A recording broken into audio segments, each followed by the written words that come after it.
네, 안녕하십니까. 김정민의 그레이트 게임입니다. 오늘은 제가 제목을 촛불 반란의 카르마라고 잡았습니다.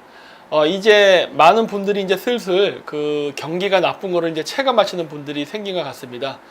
지방선거 때까지만 해도 좀 사람들이 왔다 갔다 했던 사람들도 많지만은 이제는 제가 이렇게 밖에 나가 보니까 그 예전에 그 촛불 집회를 나갔던 사람들이나 그 다음에 이제 이번에 그 민주당을 찍었던 지방선거에서 그런 사람들도 뭔가 좀 이상한 것 같다라는 거를 말하는 사람들이 굉장히 많아졌어요. 처음에는 뭐 제 주변 지인만 그랬는데 이제는 그게 아니라 이제 모르는 사람들도 심지어 택시 운전사 아저씨도 그런 얘기를 자주 하더라고요. 왜냐면 이 경기가 이제 나쁘다는 게 이제 실감이 되기 때문에 그렇습니다. 그래서 이제 자영업자의 업보라고 제가 이제 주제를 이렇게 잡아서 타이틀을 잡았는데 옛날 때 그 박근혜 대통령 탄핵 때 보면 그 사진들이 많이 붙어 있었어요. 뭐 이렇게 뭐 박근혜 탄핵 때면은 할인해준다. 뭐 탄핵됐을 때는 뭐 축하 뭐 해가지고 몇 프로 할인 뭐 이런 식으로 굉장히 경사 분위기였습니다. 그래가지고 많은 사람들이 막 그때 당시에 왁자지껄 떠들고 그랬는데 이게 그때 당시에 붙었던 그런 사진이에요. 이게 일베에 있더라고요. 그래갖고 나도 그때 당시 이런 걸 본 적이 있는데 그렇게 주목을 하진 않았었어요. 이런 식당도 있냐 그냥 지나가고 그랬는데 막상 돌이켜서 이렇게 회상해 보니까 맞아 그때 이런 가게들 진짜 많았다라는 생각이 들더라고요. 뭐 심지어 이런 것도 있었더라고요. 그 대통령 선거 때 보면은 자영업자와 함께하는 문재인 지지 선언 뭐 이렇게 해서 외식업자들이 그래가지고 이 사람들이 제일 좋아했었습니다. 근데 그 아이러니하죠. 그 자영업자의 그 대출 규모 이런 것들이 눈덩이처럼 불어나고 사실 굉장히 지금은 그 살기가 어려워졌어요. 근데 사실 그 자영업자의 대출 규모는요, 뭐 어제 오늘 일은 아닙니다, 사실은. 이건 뭐 전 정권, 전전 정권, 뭐 그 이전서부터 계속 그 대출량이 늘어나갖고 위험하다는 신호는 계속 있었어요. 사실 그렇기 때문에 이거는 꼭 문재인 대통령의 책임만이라고는 할 수 없어요. 하지만 문제는 무엇이냐? 대출 그 양이 증가하는 상황에서 우리가 어떻게 금리 정책이나 그 다음에 대외 외교 정책을 하냐가 매우 중요한데 사실 그 부분에서 실패한 거죠. 왜 그러냐면은 그 고집스럽게 그 대학교 때부터 했던 그 주사파 교육에 의해 가지고 무조건 반미를 외치다 보니까 자신들의 이데올로기 때문에 국민 경제가 망쳐지는 것에 대해서 신경을 안 썼죠. 여기에 문제가 있다는 거예요, 사실은. 원래 정치인이라는 것은 적과의 동침도 하고 필요에 따라서는 적과도 제의를 하는 건데 이 이데올로기의 노예가 된 사람들은요, 자신들이 믿는 것 외에는 아무것도 안 보입니다. 그러다 보니까 지금 북한 만나고 뭐 김정은이랑 악수한 거 이런 걸 갖고 성과라고 얘기하지 그 과정 속에서 주변 국가와 관계가 나빠져서 한국 경제가 무너지고 자영업자가 몰락하고 실업률이 상승하는 거는 그냥 그들의 입장에서는 자신들의 이상을 이루기 위한 희생이라고 보는 거예요. 그래서 별로 관심 안 갖습니다. 자, 이거는 그때 당시의 동영상인데 한번 보고 가도록 하겠습니다. 우리 박평론가님 먼저 네. 5월 고용동향 수치 보시고 어떤 생각이 드시던가요? 사실 저도 처음 보는 숫자라 저도 경제부에 오래 있었던 기자입니다만 그런 숫자를 본 건 사실 처음입니다. 네. 아시겠지만 뭐 그 8년 4개월 만에 가장 나쁜 수치였고요. 제가 기획재정부 출입할 때만 해도 20만 명 수준으로 줄어든다 그러면 우리 이거 좀 문제 있는 것 아닌가 이런 얘기가 나왔었는데 한 자릿수는 저도 처음 보는 숫자라 경제부총리가 충격적이라는 단어를 입에 올리는 그 상황 자체가 사실 충격적이었습니다. 우리 현장에 계신 우리도 노무사님은 또 생각이 조금 남다르셨을 것 같아요. 예, 뭐 항상 현장에서 이제 사업주분들이나 이제 근로자분들이 어렵다 이렇게 얘기를 하고 있었었고 상반기에도 그런 부분들이 이제 솔직히 굉장히 좀 나빠지고는 있구나는 정도는 느껴졌습니다. 하지만 수치를 통해서 확인하는 결과는 그야말로 그 앞서 말씀하신 것처럼 굉장히 충격적이었습니다. 예. 이게 그 TV 토론이 있었는데 충격적이었다는 얘기를 많이 해요. 그러니까 굉장히 나빴다는 거예요. 아까도 얘기했지 않습니까? 원래 자영업자들의 대출이라던가 영업 불황은 늘 있었던 거예요. 사실 전 세계적인 지금 불황 상황에 들어가기 때문에 내수시장이 약하고 수출에 의존하는 한국의 입장으로서는 당연히 생기는 일이긴 해요. 하지만 이거를 심화시켰다는데 문제가 있는 거예요. 근데 뭐 이제 와서 뭐 자영업자들 뭐 후회해봐야 어쩌겠습니까? 그래서 사실 이런 여러 가지 복합적인 문제를 생각해야 되거든요. 근데 우리나라 사람들이 머릿속에 갖고 있는 그런 의식이란 건 조선시대의 무슨 도덕적 뭐 이런 걸 얘기하는데 여러분 서양 국가들이 개항을 하고 아시아랑 만나고 전 세계랑 그 세계의 시장을 열었을 때는요 도덕 정치한 거 아니에요. 무역하자고 개항한 거 아닙니까? 개항의 목적이 뭐예요? 무역이지. 물건을 사고 팔고. 바로 비즈니스적인 사고방식에서 서양인들이 접근을 했고 오늘날 서양 국가들이 그러한 헤게모니 질서를 만들어 놨는데 지금도 조선시대적 사고방식을 가지고 유교적 도덕정치를 얘기하니까 우리나라 정치인들이 자꾸 현실이랑 어긋나는 정치를 하는 겁니다. 이건 사실 여야가 다 똑같아요. 그래서 둘 다 고쳐야 될 부분인데 어쨌든 현실적인 시각을 가져야 됩니다. 더구나 이 현실적인 시각이 부족한 상황에서 사회주의적 경제주의 시스템을 또 신봉한다? 진짜 문제죠. 그래서 제가 예전에도 늘 얘기했지만 문재인 정권이 그래서 위험하다고 했던 거예요. 자, 보십시오. 연평균 증가율 1990년대에 12%에서 2000년대에 가면 2.8%, 2010년대에는 1.7%로 급락하면서 1인 가구 증가에 저성장, 최저임금, 인상 겹쳐 급격한 퇴출 막아야 이렇게 해가지고 지금 우리나라가 고령화 저출산에 지금 불황까지 와가지고 굉장히 어려운 상태예요. 그래서 그 영업이익 증가율이 2013년에는 2.9%였다가 2014년에는 1.9, 2015에는 2.1, 2016년에는 2.3 등 2% 내외를 내리고 있어요. 성장을 안 해요, 성장을. 그리고 이거 보시면 이제 취업자, 이건 2018년 5월 기준입니다. 보십시오, 지금. 우리나라에서 제조업, 도매업, 숙박업, 음식업 등 전부 다 그 돈을 버는 것과 관계된 것들은 죄다 마이너스로 가고요. 우리나라 국민 세금으로 일자리가 창출되는 공공행정만 지금 인구가 늘고 있습니다. 이거는 결코 바람직한 게 아니에요. 예를 들어 볼게요. 그 러시아가 그런 경우인데 러시아가 지금 그 서방 국가들이랑 전쟁을 하면서 우크라이나 사태 이후에 경제 제재를 당하고 있거든요. 그래서 경제가 좀 안 좋습니다. 근데 지금 러시아가 어떤 상태냐면요. 경제 제재를 서방 국가로부터 받다 보니까 수출이 잘 안 되잖아요. 그러니까 기름을 팔긴 파는데 기름값이 떨어져서 잘 수익이 안 난다던가 아니면 다른 해외 비즈니스가 잘 안 된다던가 그래가지고 우리나라에서 보이는 것처럼 뭐 제조업, 도소매업, 숙박업, 서비스업 같은 거는 전부 마이너스로 가요. 그런데 러시아에서 유일하게 증가하는 게 뭐냐? 바로 공공 서비스 행정입니다. 우리나라랑 지금 똑같아요.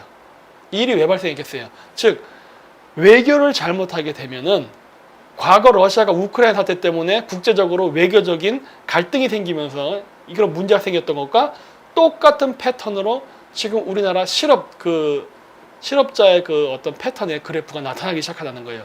이거는 외교 실패 때문에 나타나는 실업률이에요. 자, 그리고 비트코인 600만 원 선 떨어졌죠. 물론 이건 6월 20일 기준입니다. 또 변했을 거예요. 근데 이런 식으로 돼 있고 주식 한번 봐볼까요? 이 주식 보시면은 외국인 지분율이라고 있어요. 이 보시면은 그 외국인 지분율이 전반적으로 마이너스를 기록하고 있다는 걸 볼 수 있습니다. 5월 29일서부터 6월 20일까지의 그래프인데 거의 대부분 마이너스예요. 그러면은 외국 자본들이 우리나라 기업의 주식을 다 팔고 해외로 떠날 때 그러면은 그 주식은 떨어져야 되는데 그때 당시에 떨어지지 않고도 뭐 완만하게 올라간다든가 아니면 그렇게 폭락하는 일은 없었어요. 꼭 왜 그랬느냐? 우리나라 개인과 기관 투자자들이 샀기 때문입니다. 여기 그래프에도 보시면요. 전부 기관 투자자들이 샀다는 게 그래프상에 나타나요. 그래서 지금 우리나라는 그 주식시장도요. 외국인들은 빠져나가고 빠져나가면서 생기는 그 공백을 전부 다 개인 투자자들하고 기관 투자자들이 메꾸고 있다는 걸 알 수 있어요. 이거 계속 반복되면 어떻게 되죠? 우리나라에서 외환이 고갈됩니다. 이거 왜 그러면 외국 투자자들이 나가겠어요? 여러분 주식시장에서 항상 얘기하는 게 뭐냐면 말하는 순서가 외국인 투자, 기관, 개인이에요. 왜? 그게 투자 액수거든요. 액수. 우리나라 주식을 가장 많이 갖고 있는 건 한국인이 아닙니다. 외국인이지. 그런데 이런 외국인들이 우리나라에서 떠나는 이유는 뭐예요? 물론 세계 경제 불황도 있어요. 하지만 여러 요인이 있지만 사실 근본적인 원인은요. 외교 실패예요. 중국하고 친한 나라는 모토를 키워주냐. 이런 게 굉장히 심하다고요. 그러다 보니까 어떻게 돼요? 떠나는 거예요. 그리고 그 OECD 선행지수라는 게 있죠. 이게 보면은 박근혜 대통령 탄핵 시점을 기점으로 해가지고 우리나라의 그 경기 선행지수가 급락하기 시작합니다.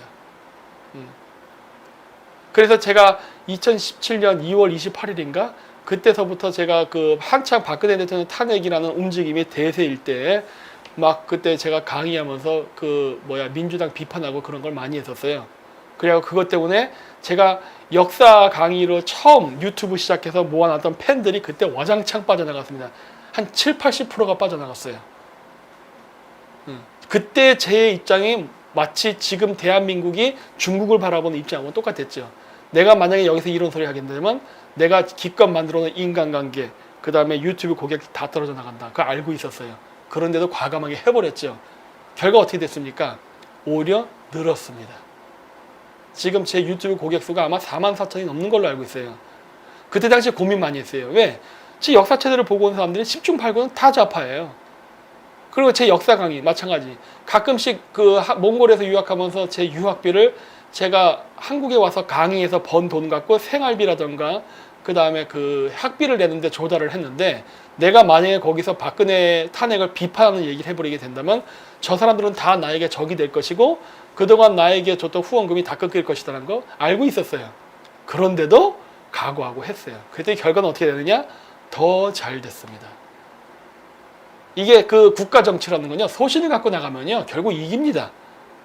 흔들리면은 져요. 그런 것도 이런 거에서 알게 됐는데, 어쨌든 결국 박근혜 탄핵 이후에 우리나라 경제는 나빠졌습니다. 결국 우리나라 자영업자들, 박근혜 대통령 탄핵 찬성하고 그 할인해준다고 했던 그 자영업자들은 결국 자기들 손으로 황금알을 낳는 거위를 죽여버린 꼴이 된 거예요. 결국 그 업보는 지금 여러분들이 받고 있는 겁니다. 자, 국제유가 이제 또 올라갑니다. 내려갔다 올라갔다 내려갔다 올라갔다. 이번엔 또 올라가기 시작해요. 왜? 러시아랑 미국이 만날 겁니다. 조만간. 문재인 대통령 이번에 러시아 가가지고 철도 사업 때문에 만났죠? 그거 조심하십시오. 그거 제가 늘 얘기하지 않습니까? 위험한 산업이라고. 러시아랑 미국이 친해지면 유가는 제가 80불을 넘을 수 있다고 했습니다. 어디 한번 이 트럼프 대통령하고 러시아 대통령 간에 어떠한 회담이 이루어지고 결과가 나올지는 국제유가를 한번 그 결과를 보자고요. 그리고 달러가 제가 저번 주에 방송했던 것보다 지금 또 올라서 또 1120원이래요. 이건 제가 어제 새벽인가 제가 인터넷으로 검색했을 때예요. 그러니까 이게 6월 28일 새벽 1시인가쯤에 아마 그 유가일 겁니다. 1120원이에요. 제가 저번에 베트남 갈 때보다 또 올랐어요. 그러니까 이런 일들이 발생한다는 거예요. 근데 이거 발생한다고 제가 한 작년 4월, 이번 올해 3월인가 4월서부터 떠들지 않았나요? 그때 당시에 이거 제가 그 달러 가치가 약해졌다가 갑자기 강해지기 시점이 오른다고 했잖아요. 그거 왜 그래요? 외교 잘못하면 이렇게 된다고 했죠. 외환 보유고 바닥나고. 근데 지금 보세요. 실질적으로 지금 외국인 자본 지금 떠나고 있죠. 그리고 이제 그 유가 올라가죠. 그리고 지금 달러 올라가고 있지 않습니까? 결국 일어날 일이 일어나고 있잖아요. 그때 당시에 그거 얘기하고 나서 5월달인가 6월달에 달러가 더 약해지니까 그때 엄청 저를 비웃었던 사람들 많아요. 카르마죠. 전체적인 그림을 보지 못하니까 이런 일이 발생할 거라는 걸 예측도 못했죠. 그때 어떤 분 110원인데 샀을 때 고민했다 그러는데 이제 120원 됐으니까 걱정하지 마십시오. 파시려면 지금 파셔도 돼요. 예. 저는 그때 1050원일 때 샀습니다. 그래서 지금도 좀 더 관망하고 있죠. 왜? 앞으로 문재인 정권은 외교를 더 말아먹을 것이고 우리나라 내수 산업을 더 망칠 것이기 때문에 앞으로 달러는 더 귀해질 것이라 저는 생각해요. 정말 안타까워요. 자, 근데 그럼에도 불구하고 문재인 정권이 1년 동안 그래도 조금 무탈하게 왔던 이유는 이게 한겨레 신문에서 실었던 내용인데 초과세수 60조는 박근혜 정부 덕분이랍니다. 즉 뭐예요? 문재인 정권은 자기가 탄핵시킨 정권 점령한 다음에 그 전리품으로 돈 뺏어갖고 그 돈 갖고 여태까지 국민들 퍼준 거예요. 막 여러 가지 그 쇼맨십 그런 거 있죠. 인기 좋은 척하면서 내가 국민을 위해 합니다 하고 퍼준 것들, 이게 다 누구 돈이에요? 박근혜 정부의 돈이에요. 남의 돈 갖고 생색 다 냈죠. 그것도 너무 세게. 이제 돈 없네. 어떻게 할 거예요? 세금 올릴 거예요? 이 일이 지금 발생하려고 하고 있죠. 벌써. 앞으로 세금 올리기 전에 공공요금부터 올라갈 겁니다. 제일 걱정되는 건 전기세예요. 왜? 원자력 발전도 다 폐쇄됐잖아요. 근데 국민들은 지금 이러한 상황이 닥쳤는데도 불구하고 아직도 지금 문재인 하죠. 어쨌든 국제 질서는 냉혹한 겁니다. 여러분들의 그러한 그 감성적인 그 정치관 그리고 국제관이 결국 여러분들을 어떻게 망치든지 앞으로 남은 3년 한 6개월 동안 보게 될 겁니다. 자, 이번에 그 트럼프하고 김정은 두 수뇌가 만나가지고 이번에 비핵화 문제로 회담을 했죠. 그런데 아니나 다를까 역시 중국이 또 방해를 했습니다. 근데 아직도 제가 늘 그 밖에 나가서 강의하는 거지만 왜 우리나라 보수단체 쪽에는 아직도 반중을 이야기하는 사람들이 아직 증가하지 않느냐 한 겁니다. 물론 과거에 비해서는 많이 증가했어요. 과거에는 진짜 얘기하지 않았지만은 지금은 이제 반중을 이야기하는 사람들도 많이 늘었습니다. 태극기 부대. 하지만 태극기 부대 중에는 지금도 반중을 이야기하지 않는 부대가 가장 크고 가장 강력한 재원을 갖고 힘을 가지고 움직이고 있습니다. 이거 이래가지고 이게 어떻게 제대로 된 보수를 할 수 있습니까? 그리고 그러한 태극기 부대를 어떻게 미국이 도와줄 수 있겠어요? 네? 이거 생각해야 됩니다. 그리고 박근혜 대통령을 살리고 싶으면요. 왜냐면은 문재인 정권이 지금 문제가 많아요. 문재인 정권은 쓰러질 수 있는 요소가 많고 앞으로 민심이 계속 떠날 겁니다. 많은 실정 때문에. 그렇게 되면 다시 혹시 압니까? 자유한국당에서 다시 정권을 잡을 수 있는 기회가 생길지 그 생기게 되는 구심점은 어쩌면 박근혜 대통령을 중심으로 뭉치는 게 더 쉬울 수도 있어요. 그런데 박근혜 대통령을 지지한다는 무리들이 죄다 친중파라면요. 미국 입장에서는요. 박근혜 대통령이 대통령이 되는 걸 원하지 않는 상황으로 갑니다. 왜 그러느냐? 그랬다가는 박근혜 대통령을 중심으로 해서 그 주변의 환관과 같은 무리들이 죄다 박근혜 이름 팔아가지고 친중 정책할 게 뻔하기 때문에 이러면은 안 돼요. 이러면은 다시 우리가 다시 정권을 잡을 수 있는 기회도 박탈당하게 됩니다. 그래서 제가 자꾸 친중 정치인들 색출해가지고 우리나라 국회에서 쫓아내야 된다고 하는 거예요. 자, 지금 현재 한국은 그 트럼프랑 그러니까 미국 회담 이후에 판문점 남북선언 이행 전방위로 확대한다 해서 무슨 내용들이 나오고 있느냐?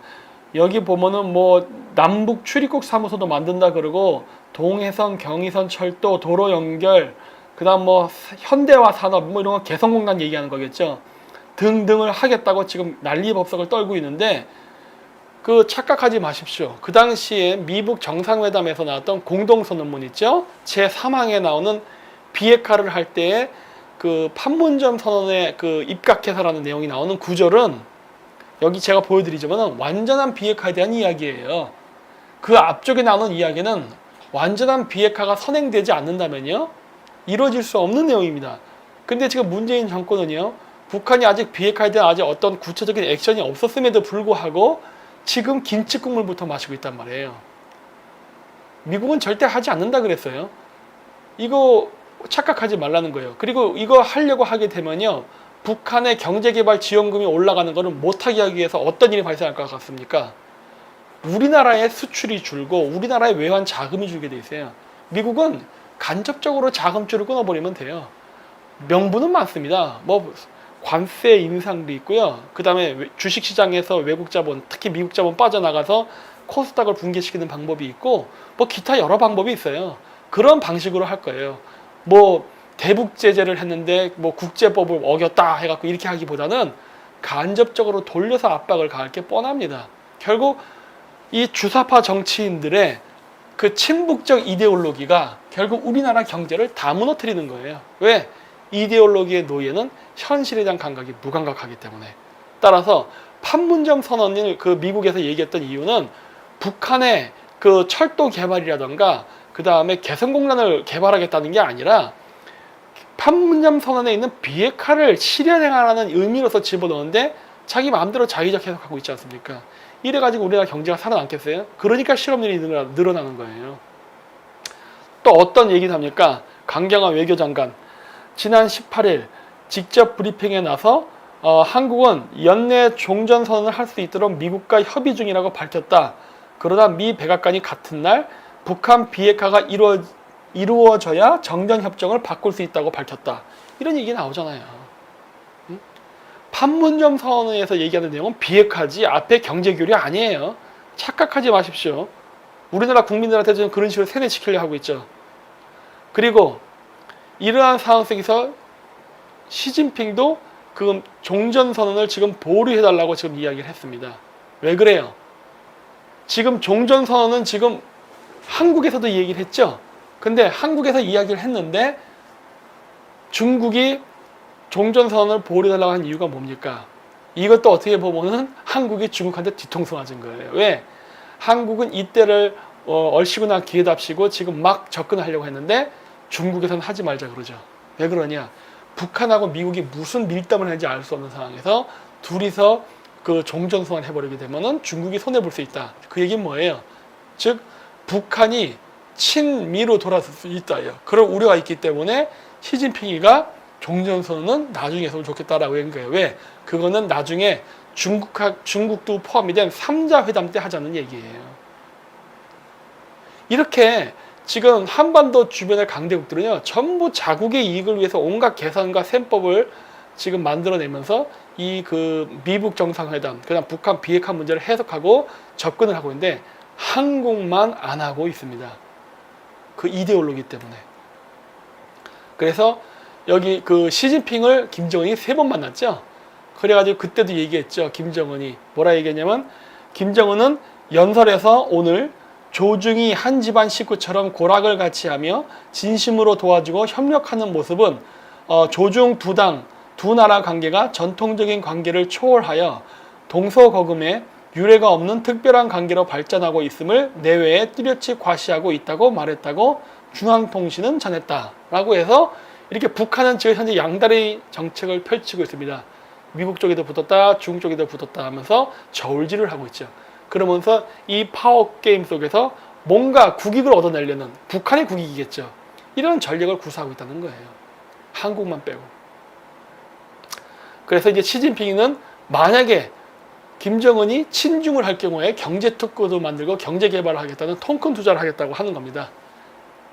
트럼프 대통령도 그랬죠. 그때 김영철이랑 그 북한 그 사절 따놓았을 때 뉴욕의 그 마천루를 보여주면서 이게 미래의 북한이다 라는 식에서 경제개발에 대한 보장을 해줬죠. 시진핑도 좀 똑같은 제안하는 거예요. 자기 편으로 붙으라 하면서. 물론 선택은 김정은의 몫입니다. 그래서 김정은이 어떠한 선택할지는 좀 더 두고 봐야 되는데, 저는 북한이 중국을 잡았으면 좋겠어요. 왜냐? 제가 남한 사람이니까. 그래야 전통적인 우방 관계가 유지되면서 우리는 원래 시나리오대로 중국과 북한을 견제하고 제거하는 시나리오가 가지, 이게 김정은이가 미국 쪽으로 붙으면 머리 아파지는 그 여러 가지 경우의 수가 발생하거든요. 그리고 김정은이가 미국에 붙는 순간 우리 남북 통일은 날아갈 수도 있습니다. 그래서 그런 거예요. 자, 그래서 트럼프는 이번에 뭐라고 얘기했느냐? 중국, 북한과 국경 문제에서 우리를 돕지 않을 가능성이 있다. 그 얘기는 뭐예요? 미국이 현재 비핵화가 되지 않은 상태에서는 그 경제 제재를 풀지 않겠다고 했는데, 중국이 경제 제재를 풀 가능성이 있다라는 얘기예요. 근데 이거는 사실 미국 입장에서는 손해보는 일이 아닙니다. 왜냐? 제가 여러 강의에서 얘기했을 거예요. 미국이 북한의 비핵화 문제를 이슈하면서 접근하고 있는데, 이 접근할 때 미국의 진짜 큰 속내는 바로 중국 견제다. 따라서 김정은이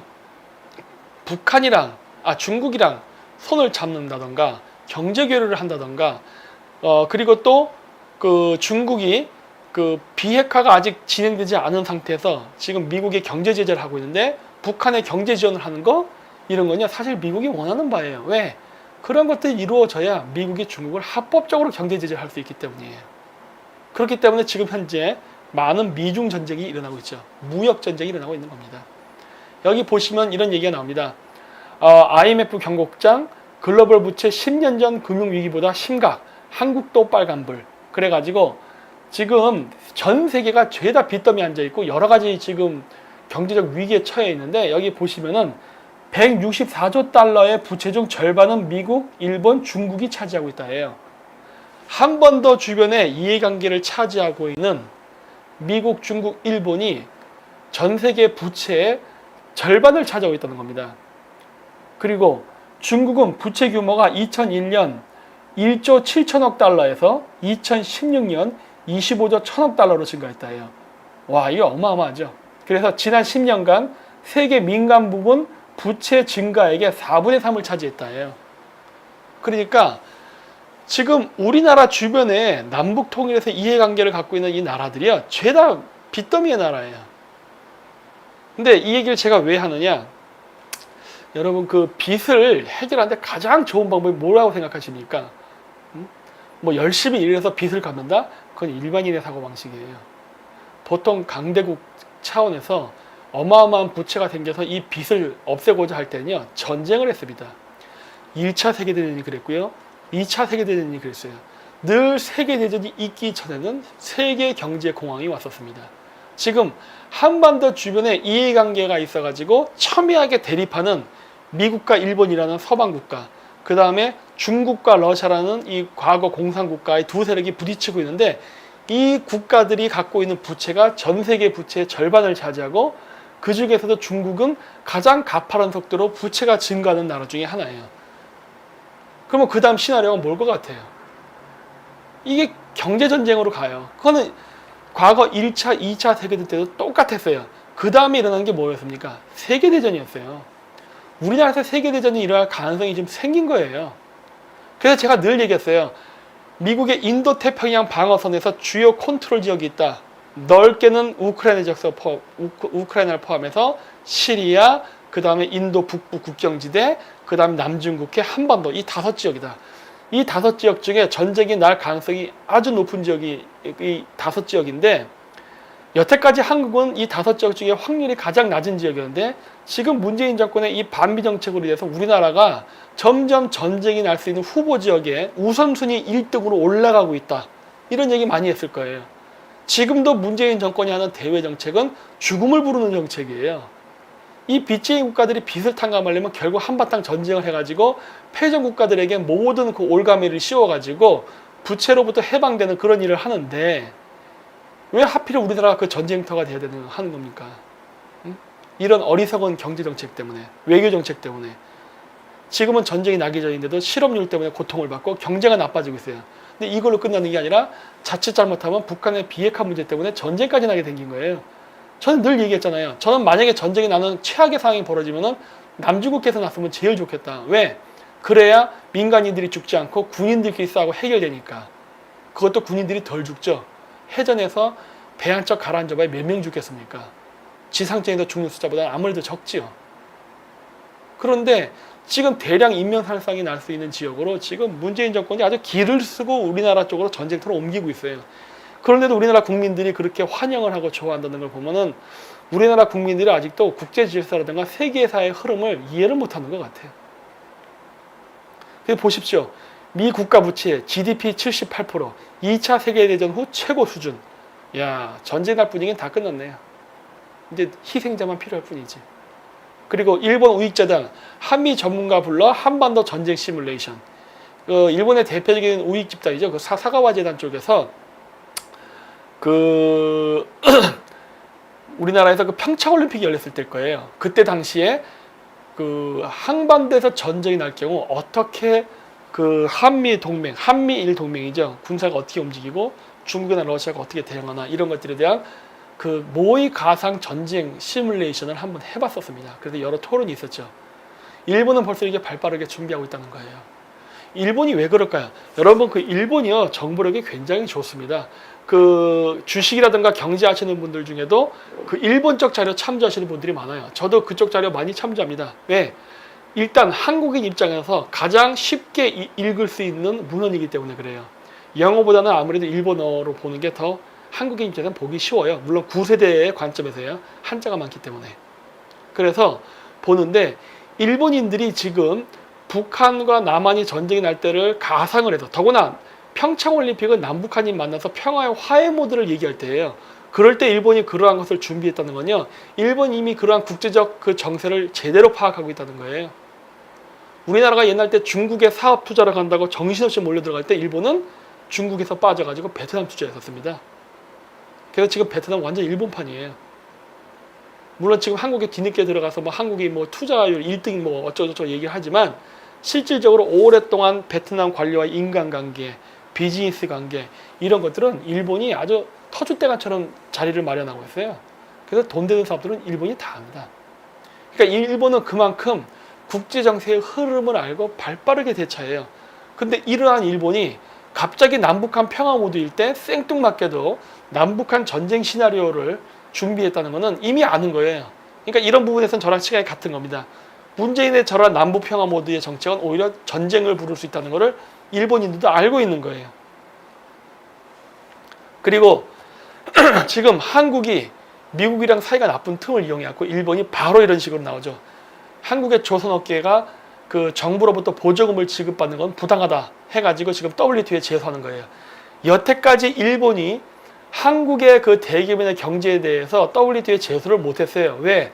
우리나라의 대기업은 뭐 과거 경제 성장 시기에 국가로부터 보호를 받은 것도 있지만은 전 세계적으로는 미국으로부터 보호를 받은 게 있었거든요. 우리나라 삼성 핸드폰이라든가 현대자동차가 그냥 전 세계에 팔려나간 줄 아십니까? 미국의 묵인과 미국의 도움이 없었으면요, 우리나라 제품이 이렇게 전 세계에 팔려나가지 않았어요. 그래서 이게 다국적 기업으로 성장도 못했다고요. 다 미국의 보호하에 성장한 거예요.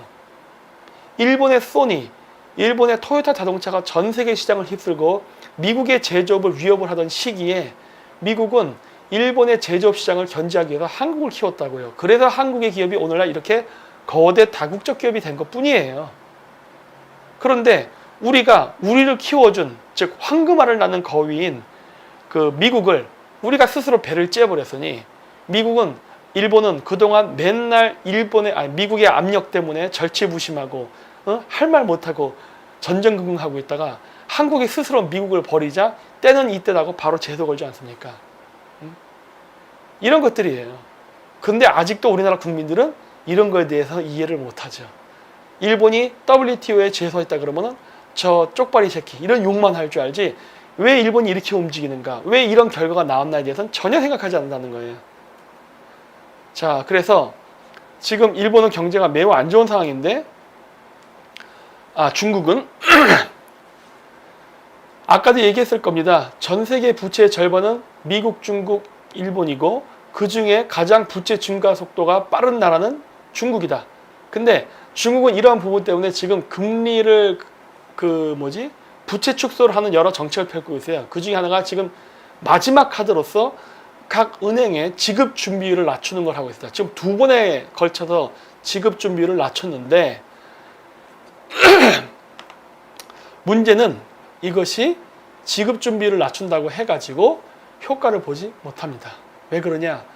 한국, 중국, 일본은요, 제조업을 기반으로 한 수출주도형 국가예요. 이 수출주도형 국가가 수출이 잘 돼야 경제가 돌아가고 돈이 돌아가는 구조예요. 근데 지금 수출이 잘 안 된다는 것은 중국 사람들도 잘 알고 있어요.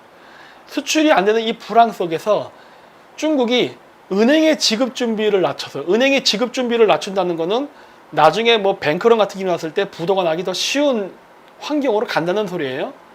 근데 어쨌든 지급 준비를 낮춰가지고 시장에 돈을 확 풀어가지고 그 돈을 이용하고 각 기업들이나 개인 부채의 비율도 낮추고 그 다음에 시장에 돈을 돌기 위해서 내수 시장 경제를 활성화시키겠다라는 정책으로 했지만, 세계 공황 속에서 이렇게 미국과 중국이 서로 관세를 올리면서 무역 전쟁하는 시점에서는요, 시장에 돈이 풀려도요, 그 돈이 이게 돌고 돌면서 소비로 이루어지는 게 아니라 다 중국 부자 그 정치인들 혹은 기업가들의 주머니 돈으로 다 들어갑니다.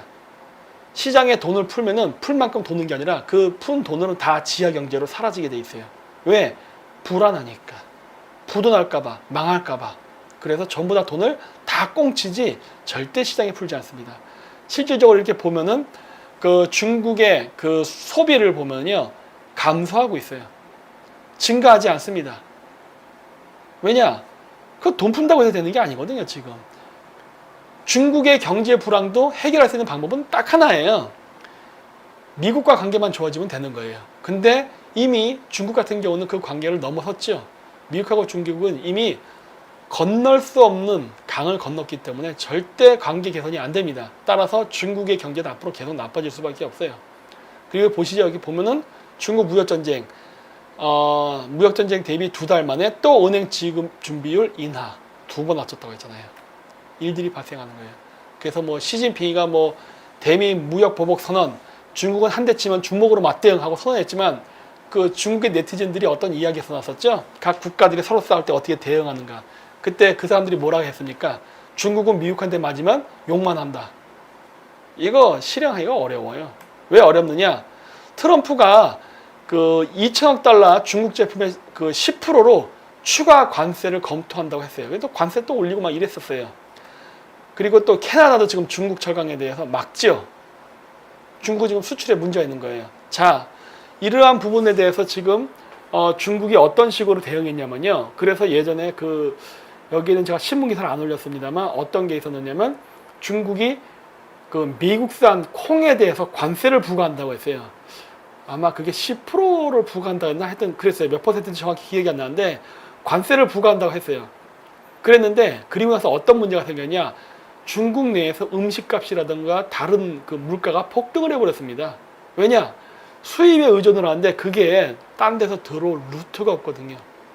그러다 보니까 이게 이 재밌는 기사인데 여기 보시면은 이 기사가 뭐냐면 중국이 프랑스산 쇠고기 금수 해제를 한 다음에 농산물을요 항공기 수입 확대하겠답니다. 목적이 뭐예요? 미국의 견제. 근데 여러분 아니 프랑스랑 중국이 유라시아 대륙으로 붙어 있는데 뭐 그 잘난 그 실크로드 있지 않습니까? 그거 통해 갖고 어디 한번 철도로 수입하지 이거를 왜 비행기로 날릅니까? 응? 여러분 이 비행기로 물건을 수입하게 되면요 가격이 어떻게 될 것 같으세요? 가격. 우리나라가 항공기가 없어서 배로 다 수출을 합니까? 항공기로 가면요 운반비가 너무 비싸요. 여러분 그 물건 그 비행기 한국 왔다 갔다 할 때 그 무게초가 뭐 어마어마하게 막 물죠. 근데 배로 소포 붙이면 어떻습니까? 굉장히 쌉니다. 운반비가 싸요. 근데 지금 중국이요 그 프랑스산 농산물을 항공기로 수입하겠대요. 야 이거 삼성이 반도체나 수출할 때 항공기 쓰지 삼성이 뭐야 그 햇반 팔겠다고 항공기 쓰지는 않거든요. 이게 무슨 말이에요? 중국이 이런 식으로 감당할 수 있겠냐는 거예요. 어? 당장 미국 견제하겠다고 하지만 사실 중국은 지금 보니까 미국을 견제하겠다고 해놓고서 스스로 출혈 행위가 나는 지금 무역을 하는 거예요. 이거 어마어마한 적자가 날 텐데. 그리고 무역 전쟁 속에 중국, 브라질 밀착, 전략적 파트너 지향 하나 뭐 이런 기사. 그래서 브라질하고 파트너를 맺겠다는 거예요. 그다음 또 뭐가 있냐면은 중국이 한국 등 아시아 5개국 대두 수입 관세율을 매달 0%로 인하하겠답니다. 이게 왜 그래요? 아까 얘기했잖아요. 미국하고 중국 간의 무역 전쟁 속에서 중국이 미국을 견제한다고 해가지고 미국산 대두의 관세를 인상시켰다고 했죠. 그러니까 미국산 그 콩을 안 사겠다는 거예요. 그런 정책을 펼쳤는데 그리고 나서 지금 콩이 부족하니까 어떻게 한 거예요? 아시아에서 그 콩을 조달하려고 한 거예요. 그러다 보니까 어떻게 돼요? 자기가 콩을 조달하려는 그 대상 국가들에게 수입 관세율을 0%로 인하하겠다고 한 거예요.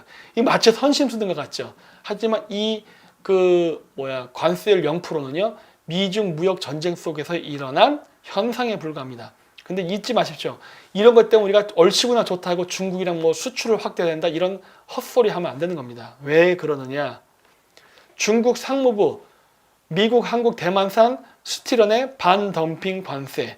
구체적으로 한국, 미국, 대만 기업의 각자 6.2에서 7.5, 13.7에서 55.7%. 이게 한국이네. 미국이구나. 그래서 그 다음에 대만은 3.8에서 4.2. 그래서 한국이 6.2에서 7.5%의 반덤핑 과세를 부과받습니다. 그리고 그 외에 하나토탈, 그 다음에 LG화학, SK화학에서는 6.6%의 세율을 롯데케미칼과 기타 한국 기업에는 7.5%의 세율을 적용했다. 관세 무시잖아요. 즉 무슨 얘기예요? 중국이 미국하고 싸우면서 자기가 당장 눈앞에 손해보는 거에 대해서만 필요하니까 자기들이 아쉬우니까 관세 0% 해갖고 마치 큰 선심을 쓰는 것 같지만 그 외 나머지 항목은 어떻게 합니까? 관세를 다 올리고 있어요. 즉 뭐예요? 우리가 중국 편을 든다고 해서 중국이 우리 사정을 봐주지 않는다는 거예요. 중국은 철저하게 자기 이익을 위해서 매우 이기적으로 지금 외교를 하고 있습니다. 그런데 우리나라가 거기에 좀 딸려가면 안 되겠죠. 그리고 메티스 국무장관 이런 얘기했죠. 중국 주변국을 조공국으로 만들려 한다. 이거 맞는 말이에요. 그래서 이게 어디 해군사관학교 졸업식인 것 같은데 그는 지난 15일 해군대학 졸업식 연설에서 중국은 현재 국제 질서를 바꾸기 위한 장기 계획을 갖고 있다며 명나라가 그들의 모델인 것 같다고 했다. 그러면서 좀 더 근육에 의존하는 방식이기는 하지만 다른 나라들의 조공을 바치는 속국이 되어 베이징에 굽신거릴 것을 요구하고 있다고 했다. 워싱턴 포스트는 20일 시진핑 중국 국가주석의 야심에 유식하게 경고한 것이라고 했다 해갖고 이런 얘기를 했어요. 이거 정확한 분석입니다. 중국이 대국굴기라고 해서 막 경제성장하던 2000년대 초반에 나왔던 게 뭐냐면 명나라였어요. 걔네들 컨셉이. 그래서 뭐 정화, 원정 이런 것도 얘기하면서 미 대륙을 최초로 발견한 거는 콜럼버스가 아니라 정화다. 뭐 이런 얘기도 하고 막 그랬었어요. 그러니까 미국은 지금 오래전부터 중국에 대한 연구를 많이 했습니다. 그래서 지금 중국이 아시아 주변 국가들을 자신들의 조공국으로 만든다 하는 것들을 얘기를 해요. 그래서 사실 실질적으로 중국 주변 국가들은 반중 정서가 강하고 중국의 영향력으로부터 벗어나려는 움직임이 굉장히 큽니다. 한국만 빼고. 이러한 상황은 과거에 한국에도 있었죠. 과거 이거는 뭐 야사입니다만 누르하치가 명나라를 치기 전에 조선에다 여러 제안을 하죠. 우리가 중원을 나눠 먹자. 근데 그런 이야기는 과거 원나라가 명나라에게 밀려서 북원이 됐을 때에도 고려 왕실에다가도 제안했던 겁니다. 우리가 다시 명나라를 칠 테니 고려도 우리랑 같이 힘을 합쳐서 우리 이 동아시아 천하죠. 이 천하를 양분해 먹자. 이런 제안을 했었던 적이 있었어요. 그랬을 때 그걸 누가 반대했습니까? 사대부들이에요. 지금 중국하고 미국이 싸우고 있는 이런 상황 속에서 지금 우리나라에게 제가 늘 얘기하지만 만주수복의 기회가 왔다고 하죠. 이 절대절의 기회가 와 있고 그 조지 프리드먼 교수라든가 이런 사람들도 어떤 암시를 주잖아요. 그러면서 어떤 한국에게 어떤 좋은 미래가 있을 수 있다는 어떤 암시라든가 그래서 우리 미국하고 동맹관계를 강화해서 중국 견제하자 이런 이야기들이 많이 나오고 있는데 지금도 우리나라 위정자들은 여전히 중국에 붙어서 또 같은 역사적 실수를 되풀이하려 한다는 거예요. 그때 당시에도 이러한 제안을 받을 때 고려 말의 그 고려 왕실은 북원과 손을 잡는 걸 거절하고 스스로 명나라의 조공국이 됐습니다. 그리고 명나라 말기에 누르하치가 점점 중원 천하를 장악하면서 패자가 되던 그 시점에서도 여전히 조선의 사대부들은 명나라를 붙잡고 조공국이 되기를 자처했어요. 지금 오늘날 중국이 과거 명나라의 영광을 재현하기 위해서 성장하면서 주변 국가들을 조공국화하려고 했어요.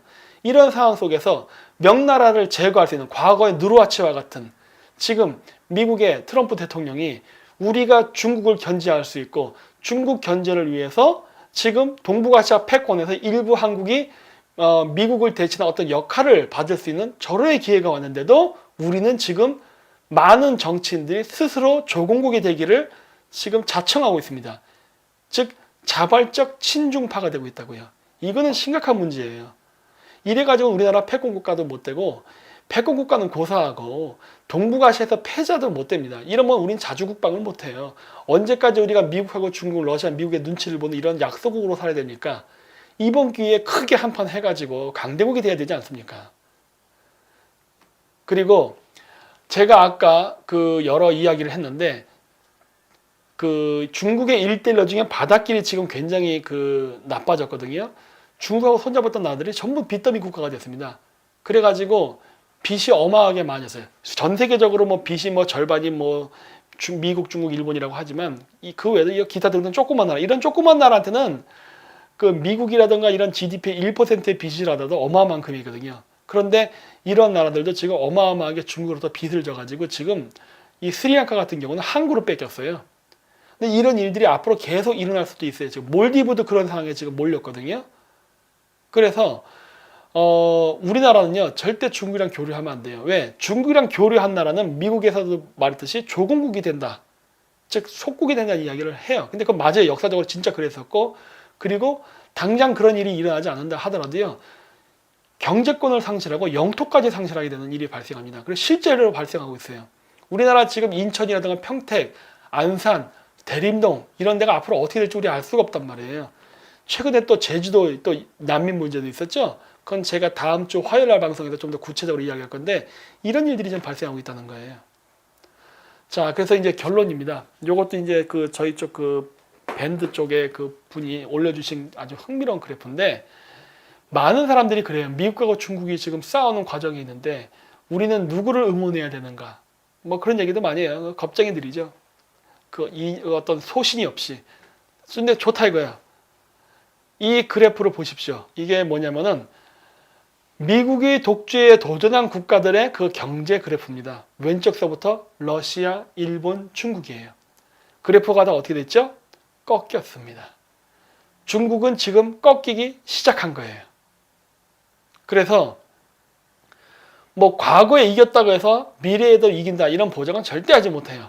하지만 미국이라는 나라가 망하려면요, 망할 수 있는 조건을 갖춰야 돼요.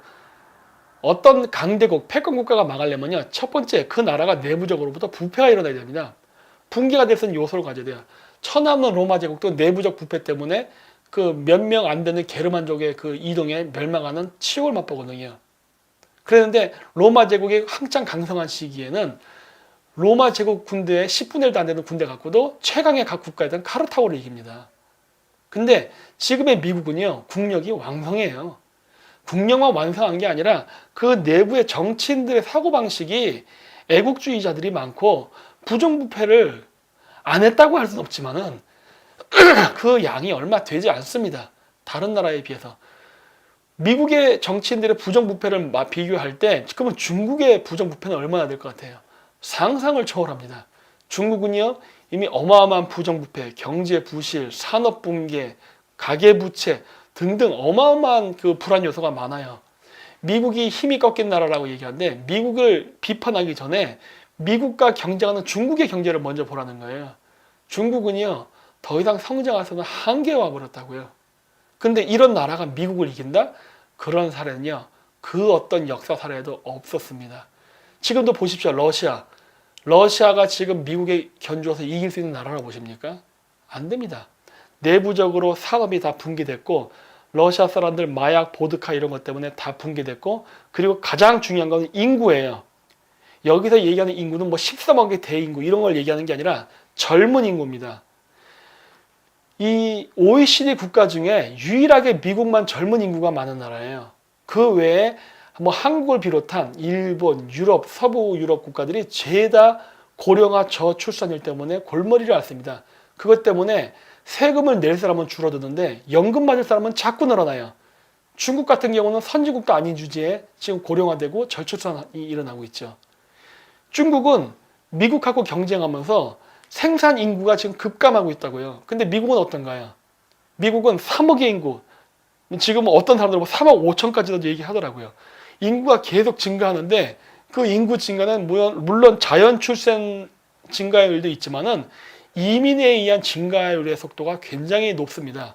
그래서 미국은요, 전 세계적으로 이 전 세계로부터 뭐 뛰어난 영재를 비롯해 갖고 하다못해 저기 접시떡기라는 그 사람들까지 온갖 인종과 그 민족들이 그 다 일을 들어오고 있습니다. 즉 젊은 노동 인구가 지속적으로 확보가 되고 있는 나라예요. 그러다 보니까 미국이라는 나라가 선진국이면서도 계속 젊은 층이 유지가 되고 있어요.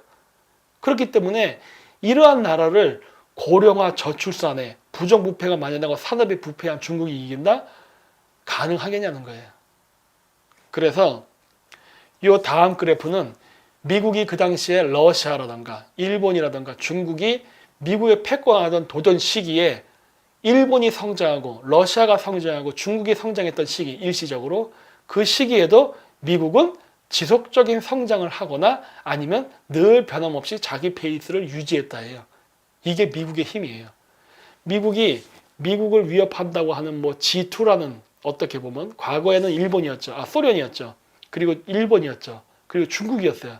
이런 나라들이 미국을 위협한다고 온갖 이야기가 나올 때도 미국의 경제는 끄떡이 없었다는 거예요. 그렇기 때문에 이번에 중국의 도전이 과연 미국에 얼마만큼 영향을 끼칠까 하는 건데, 전체적인 통계 그래프를 보면은 중국은 안 된다예요. 실질적으로 중국에서 이번에 2025 해갖고 뭐 중국이 뭐 항공모함도 만들고 미국을 뭐 추월하고 어쩌고 얘기했을 때 중국 내부의 그 과학자인가 그 지식인이 그런 얘기를 했죠. 그런 말 함부로 하지 말라고. 왜냐? 중국은요, 아직도 미국을 이길 만큼의 인프라라든가 국민의 그 민도라든가 이런 것들이 성장하지 못했습니다. 이길 수 없어요. 괜히 잘못 말했다 미국으로서 더 경제보복, 무역보복을 당할 뿐이지. 그래갖고 그런 얘기를 하면서 갑자기 2025라는 얘기가 쑥 사라졌죠. 하지만 이미 늦었어요. 중국은 여러 번 마음속에 칼을 보였기 때문에.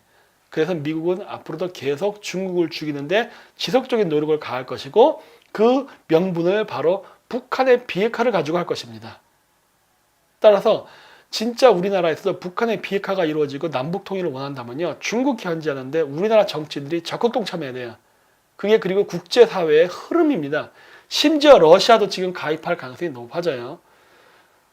트럼프가 푸틴을 7월 달에 만날 수도 있답니다. 존 볼턴이 그런 것 때문에 그 실무자 회담한다고 저번에 신문 기사에 났었는데, 자, 그 이후 기사를 안 봤는데 아마 만났을 겁니다. 그런데 이거 트럼프 대통령이 과거에 만났었던 적이 있어요. 이번에 가면 두 번째 회담인데, 그때에도 트럼프 대통령이 러시아 스캔들이 있었던 상황 속에서도 만났던 거예요. 그 왜 그랬어요? 그만큼 러시아랑 만나야 될 급한 일이 있었습니다. 그게 뭐예요? 중국 견제예요. 그래서 우리나라 우파 정치인들도 지금 이러한 국제적 질서의 흐름을 빨리 감지를 하고, 빨리 미국하고 한미 군사동맹을 강화하고, 그리고 일본하고도 강화를 시켜야 됩니다. 한미 동맹을 굳건히 한 상태에서 일본하고 교류를 할 때는요, 일본이 우리에게 해코지를 못해요. 하지만 우리가 한미 동맹 강화를 약화시키게 되면은 일본도 우리를 업신여기게 됩니다. 그렇기 때문에 한미 군사동맹을 강화시킨 상태에서 일본을 파트너로 끌어들여서 우리의 부족분을 메꾸고, 그러면서 북한의 비핵화를 강력하게 대응해야지, 그러지 않고서는 절대 해결 안 됩니다. 그런데 이런 걸 하기 위해서 제일 먼저 선행해야 될 것은 무엇인가? 바로 반중 친미예요. 이거를 꼭 해주셨으면 합니다. 네, 감사합니다.